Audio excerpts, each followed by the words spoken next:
आणि जे काही बोले ते रामाच्या कृपेने बोले. म्हणजे कसं असतं, माणसाला सवय असते काही घडलं की ते दुसऱ्यावर लागून द्यायचं की चुकलं वागलं. परंतु या पुढच्या 8 मिनिटामध्ये जे काही चांगलं असेल ते राम माझ्यावर बघून घेईल, म्हणजे काही वाईट असेल या देहाचं असेल. दोन्हीकडे पाहिजे प्रचिती. प्रचिती भिन्न अनुमाने असती ते विवेकहीन तरी ओवी आहे. ज्यावेळेस मला एक 8-10 फोन आला आणि तो मला की आई निवृत्त होत आहे, आई रिटायर होत आहे, आपल्याला काहीतरी कार्यक्रम घ्यायचा आहे. सगळ्यात पहिले तुम्हाला एक शब्द घटकला, आई रिटायर होत आहे. आई निवृत्त होत नाहीये. शिक्षिका सहशिक्षिका सुचिता जोशी या माध्यमिक विद्यालयामधून निवृत्त होत आहे.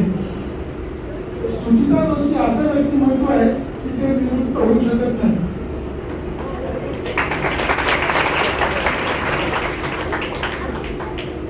परंतु मित्रांनो, की प्रवृत्ती आणि निवृत्ती हे 2 असे शब्द आहेत की प्रवृत्ती म्हणजे एखादी गोष्ट करणे, निवृत्ती म्हणजे त्या गोष्टीपासून वेगळे होणे किंवा त्या गोष्टीचं फळ नाकारणे, याला निवृत्ती असं आपण म्हणतो. प्रपंच आणि परमार्थ या दोन्ही पण ठिकाणी निवृत्तीला खूप महत्व आहे. शास्त्रावर्षी काही जणांना 60व्या वर्षी, काही जणांना 62 असा एक वय शासनाने ठरवून दिले की निवृत्त व्हावं लागतं. पण काही लोकांना निवृत्ती कधी घ्यायची हे कळत नाही, राजकारणाशी संबंध लावू नये. शिक्षक आणि गुरु हे 2 शब्द आहेत. आज एका शिक्षकाचा निवृत्ती समारंभ आहे, त्यामुळे या दोन्हीचा फरक आपण जाणून घेऊया. जो शिक्षा देतो, शिक्षा करतो असं नाही म्हटलं, तो शिक्षा म्हणजे शिक्षण देतो तो असतो शिक्षक. जो आपल्याला शाळा, महाविद्यालय, बालवाडी, अंगणवाडी, नर्सरी, UKG किंवा आजकाल कोचिंग क्लासेस याच्यामध्ये जो आपल्याला फळ्यावर बॅगवरून शिकवतो त्याला आपण शिक्षक हा शब्द वापरतो. आणि जो मला आपल्याला ज्ञान देतो, जीवन कसं जगायचं हे शिकवतो, प्रपंचाकडून परमार्थाकडे घेऊन जातो, तो असतो गुरु. नेक्स्ट, सुदैवानं सुचिता जोशी यांना कवीश्वर महाराजांचा अनुग्रह आहे आणि कर्म धर्म संयोगाने त्यांचा आश्रम जालन्यामध्ये आहे. मी जालन्याचा हे सांगायचा एक उद्देश आहे. खरं तर मला हा प्रश्न पडला होता की मला इथे का बोलवलं. म्हणजे एक तर मी शिक्षक नाहीये, व्यवसायाने मी डॉक्टर आहे. दुसरी गोष्ट, मी यांच्या माध्यमिक विद्यालयामधला कर्मचारी पण नाहीये आणि माझा आडनाव पण जोशी नाहीये. पण जोशी लोक फार हुशार असतात, ते योग्य माणूस निवडतात. मग ते जोशी लातूरचे असो किंवा ते जोशी कपूरचे असो,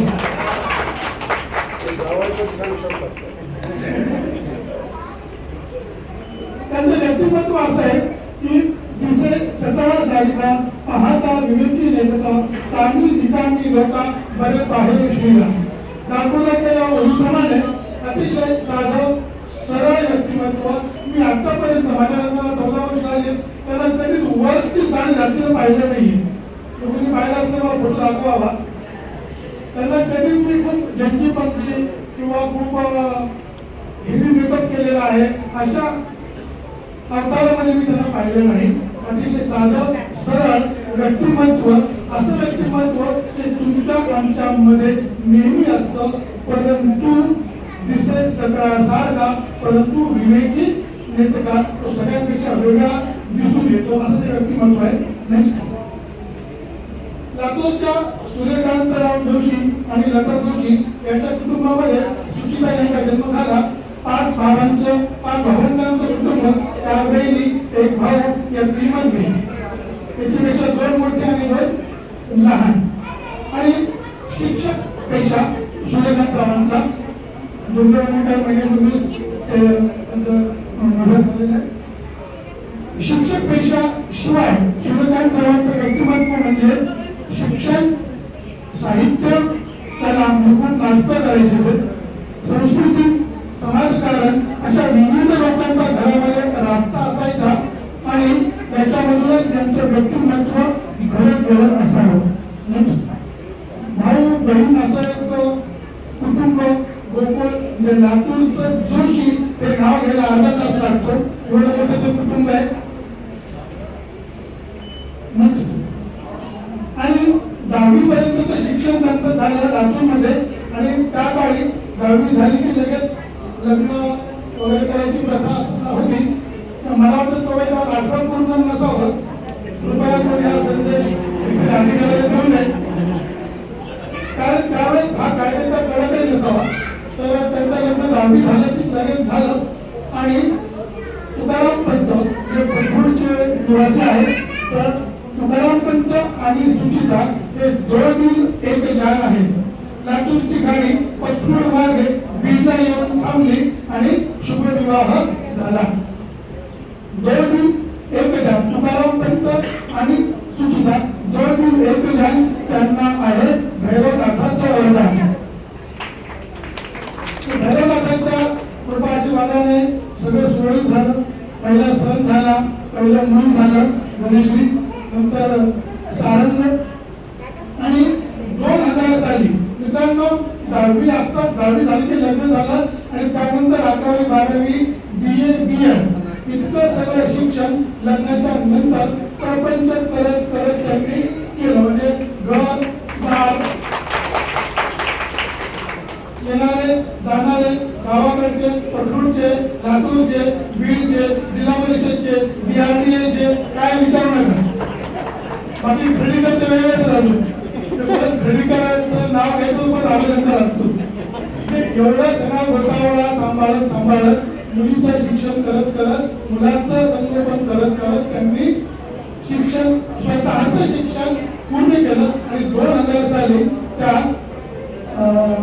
माऊली विद्यापीठ संचलित एका आदर्श बालवाडीमध्ये बालवाडी शिक्षिका म्हणून रुजू झाला. त्याचे काही क्षणचित्र आहे.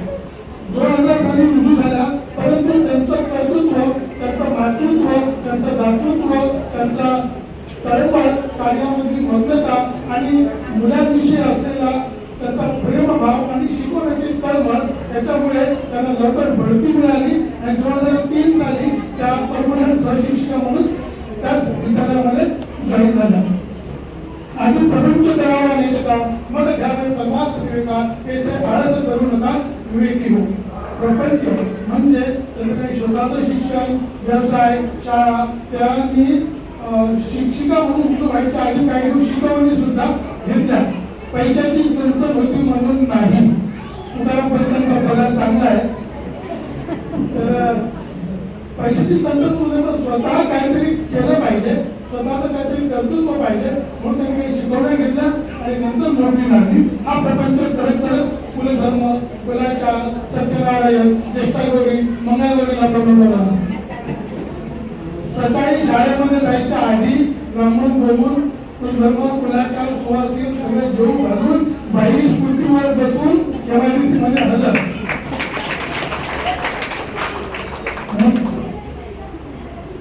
स्वयंपाक किती चांगला देतात ते माझ्याकडे चांगलं कोणी सांगू शकणार नाही. लग्न झाल्या मला समजलं की खूप आग्रह होतोय, आम्ही पहिल्यापासून नाही म्हणतो, तत्पर झालं एवढं, पण खूप टेस्टी स्वयंपाक असतो. त्यामुळे त्यांच्या घरच्या त्यांचं नाव अन्नपूर्णा पोटभरे ठेवलं. काय असतं, नंतर त्या माध्यमिक विद्यालयामध्ये, माध्यमिक शाळेमध्ये सहशिक्षिका म्हणून जॉईन झाला. त्या हिंदी आणि इतिहास हे 2 विषय शिकवतात. त्यांचाच इतिहास मी सांगण्याचा प्रयत्न करतो. जी आपल्याला संगोपन करते, जी आपल्याला माया लावते, प्रेम करते आणि वेळ प्रसंगी शिक्षा करते, ती असते आई. ती प्रेम करते ती असते आई आणि जी फक्त आणि फक्त मायाच करू शकते ती असते म्हणजे आमची माई. संस्थेचे अध्यक्ष रंजिताई पाटील यांनी संघटनेचे हा एक मुद्दामून हा फोटो घेतलाय की एक 15 ऑगस्टचा दिवस होता, मला वाटतं 4-5 वर्ष झाले असतील. तर त्यावेळेस त्या शाळेत जायला निघाल्या आणि रस्त्यामध्ये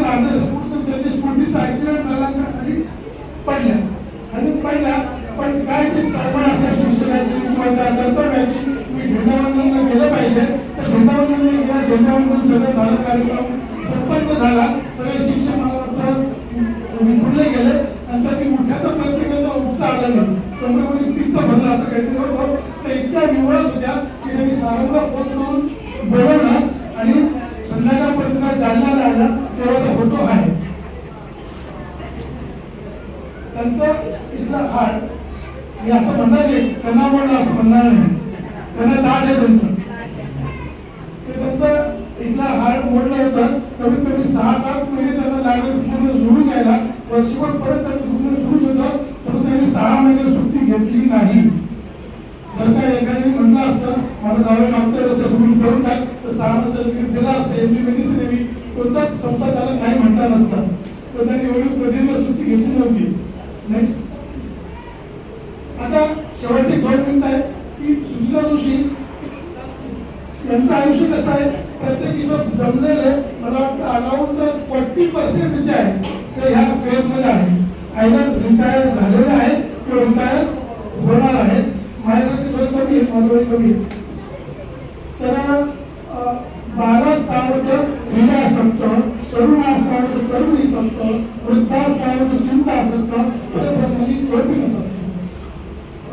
शंकराचार्यांच्या ह्या ओळी आहेत भजगोविंदम या स्तोत्रामधल्या की बालपणामध्ये आपण जे खेळामध्ये, तरुणपणामध्ये, आपल्या प्रपंचामध्ये आणि वृद्धावस्थेमध्ये सगळी चिंता असते.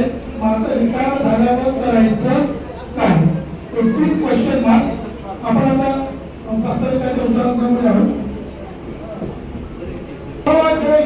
देवत्व संपत्ती विभाग योजना, दैवी संपत्ती आणि आसुरी संपत्ती, ज्या पहिल्या स्लाइड आपण सुरू केली त्या स्लाइडने आपण शेवटाकडे जात आहोत. प्रवृत्तींच्या निवृत्तींच्या जोडाला प्रवृत्ती आणि निवृत्ती ही योग्य समजते तो असतो दैवी. ज्याला निवृत्ती कधी घ्यावं समजत नाही तो असतो आसुरी. हे नुसतं वय 50 झाले, 60 झाले, 80 झाले, 90 झाले तरी सुद्धा पैशाचा अभ्यास आहे. ते हात कुणाला करतोय, तू कुणाला करतोय, कधी गोविंदाचं नाव घेत नाही, भजन नाही, रामनाम करत नाही, परमार्थ करत नाही, तो असतो आसुरी. त्यामुळे मला ते शासनाने योग्य वेळ निवडून दिलेलं आहे की 60 आणि कम रिटायर व्हायला पाहिजे. तर सुनील गावस्करला मी विचारलं, सुनील गावस्कर किंवा महेंद्रसिंग धोनी ज्या वेळेला रिटायर झाले level and top of their career, आणि त्यावेळी रिटायर झाले तेव्हा सुनील गावस्करने उत्तर दिलं की मी जर आत्ता रिटायर नाही झालो तर पुढे लोक मला परत विचारतील सर्विंग व्हायला होती. मी माझं म्हणणं अजून निवडणुकामध्ये संपवणार आहे. कसं असतं, वाट्याने घड्याळाकडे पाहावं, तर घड्याळाकडे नाही पाहिलं तर आयोजक तुतारी वाजवतील वेळ संपल्याची. तुमच्या हातामध्ये धनुष्यबाण आहेच आहे. तुम्ही कधी धनुष्यबाण मला मारव माहिती नाही, तर मी लवकर समोर तुम्हाला कमाल द्या. राजकारणाशी संबंध नाही. हे काही चलचित्र त्यांच्या करिअरमध्ये आहेत. अतिशय चतुर असं व्यक्तिमत्व. त्यांना 2 वेळा आदर्श शिक्षक हा पुरस्कार संस्थेने मिळवला आणि अशा या व्यक्तिमत्वाच्या सेवानिवृत्ती कार्यक्रमामध्ये आपण जमलेलो आहोत. एकदा शंकराचार्य काशीमध्ये असताना रस्त्याने चालले होते आणि त्यांना एका वाड्यामधून आवाज आला. एकच मिनिटाची गोष्ट आहे. वाड्यामधून आवाज आला आणि वयस्कर रिटायर झालेले गृहस्थ डुंकरून करणे असं काहीतरी जोरजोरामध्ये पाठांतर करत होते. ते डुंकरून करणे संस्कृत व्याकरणामध्ये एक काव्य आहे किंवा एक संस्कृत व्याकरणाचा प्रकार आहे. ते शंकराचार्य वाड्यामध्ये गेले आणि त्यांनी पाहिलं आणि आजोबांना विचारलं, आजोबा काय करताय? तर मी संस्कृत व्याकरणाचा अभ्यास करतोय. मला वय वर्ष 75-80 असेल आणि आजोबा काय करताय? संस्कृताचा अभ्यास. शंकराचार्य म्हणाले अर्धे लाकडे घेऊन नाही तिकडं, कधी पण अभ्यास करणार, कधीपर्यंत अभ्यास करणार, व्यवसाय करणार, नोकरी करणार. आता तुम्ही भुजगोविंद म्हण आणि जर तो आता नाही म्हटलास तर परत पुनरपि जननम पुनरपि मरणम पुनरपि जननी जठरे शयनम हे संसार बहुदुस्तार कृपया पार पाहुमुरारी भज गोविंदम गोविंदम भज मूलमते संप्राप्ते सन् निहिते काले नहीं नहीं